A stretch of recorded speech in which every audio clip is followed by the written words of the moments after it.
everybody, and welcome to today's video. You find me in the kitchen in the beginning of a series of Amish recipes. Now, I didn't come up with the term Amish. These are authentic Amish recipes, and the titles of the recipes are exactly what they're written by.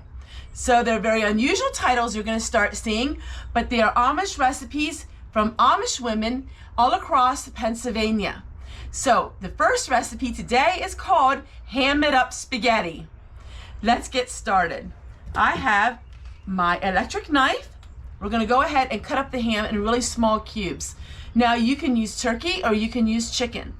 As you've seen in previous videos, I made many times my Amish Mama's Chicken Eddie.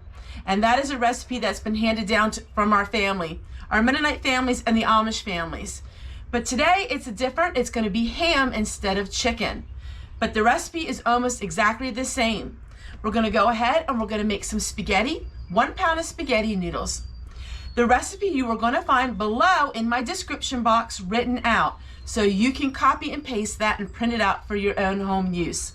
All right, so let's get started, shall we? Dinner ham, and it's fully cooked, and it is from John F. Martin and Sons, which is here locally grown and raised and butchered. Some of you will look at this name and you'll understand why this is so dear to my heart. John F. Martin, I wonder what that could mean.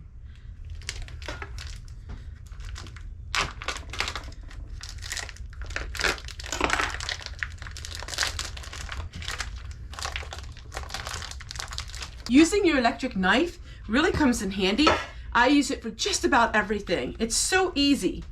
So you're just going to go by the score lines from the ham.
All right, everyone, so now we have the pound of spaghetti noodles cooked, and we're going to add all of our ingredients. So it calls for 2 cans of cream of mushroom soup.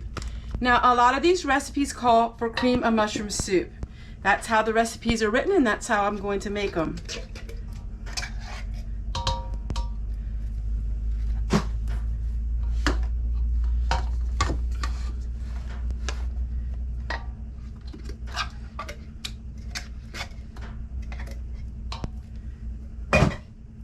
Then it calls for 1½ cups of milk. We add the milk slowly because we don't want to curdle the milk. Sometimes when you add milk to really hot items, you can curdle it.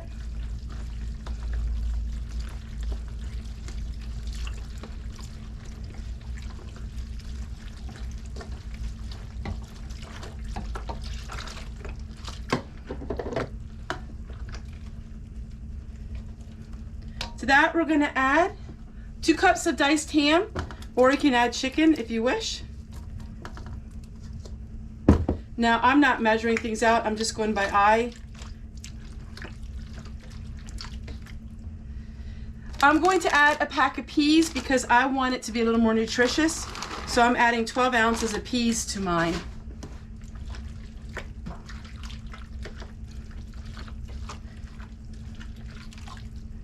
And then I'm also going to add some peppers and onions. It calls for 1 onion, but I'm adding peppers and onions to mine.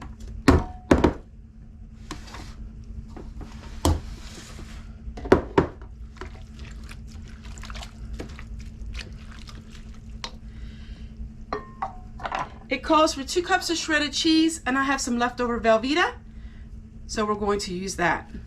And I have it cut in blocks, which will be fine. It will melt perfectly. You can use any cheese of your liking. It does call for cheddar.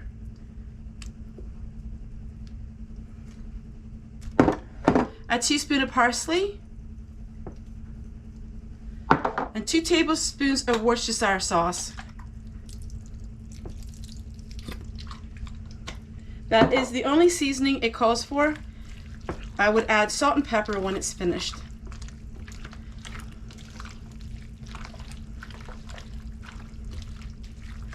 All right, we're going to go ahead and put these into 2 casseroles.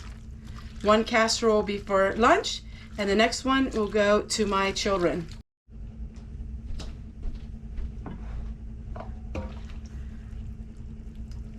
Because there's a lot of liquid in here, I'm just going to go ahead and get everything out, and then the liquid I'll pour between the 2.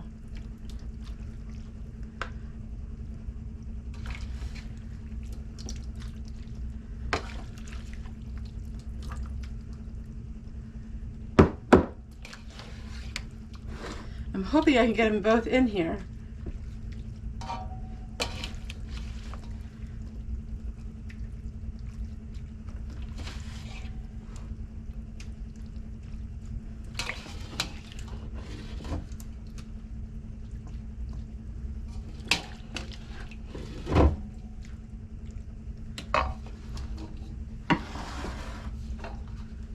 Make sure we get all the peas in.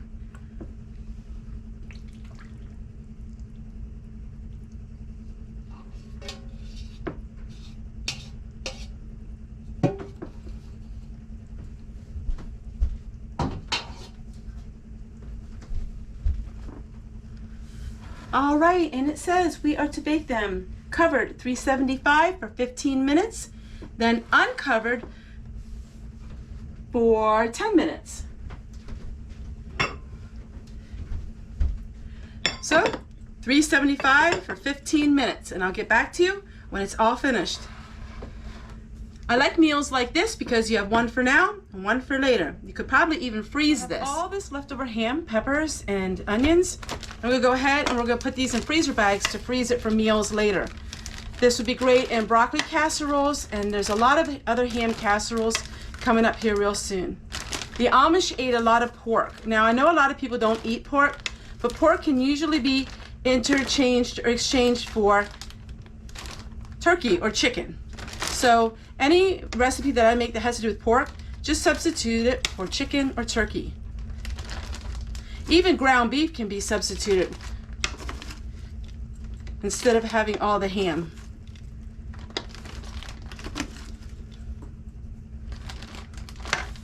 But this would be great if you want to make omelets as well.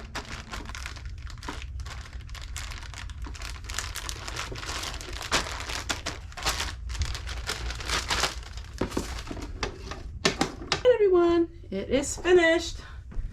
I'm gonna go ahead and I'm gonna put a bowl for myself and give it a taste test before I turn the camera off. Looks amazing and smells so good. We're gonna add a little of my Parmesan cheese with my herbs.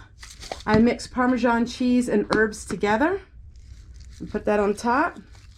Oh yeah, that looks yummy. Let's see how it tastes. Give it a taste test and see. Now it's really hot.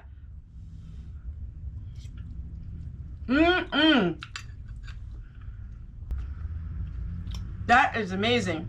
I hope you give it a try. See you guys tomorrow. Bye. Hey, if you like videos like these, take a look. Take a look at all these other videos I have sharing with you my life here on the homestead.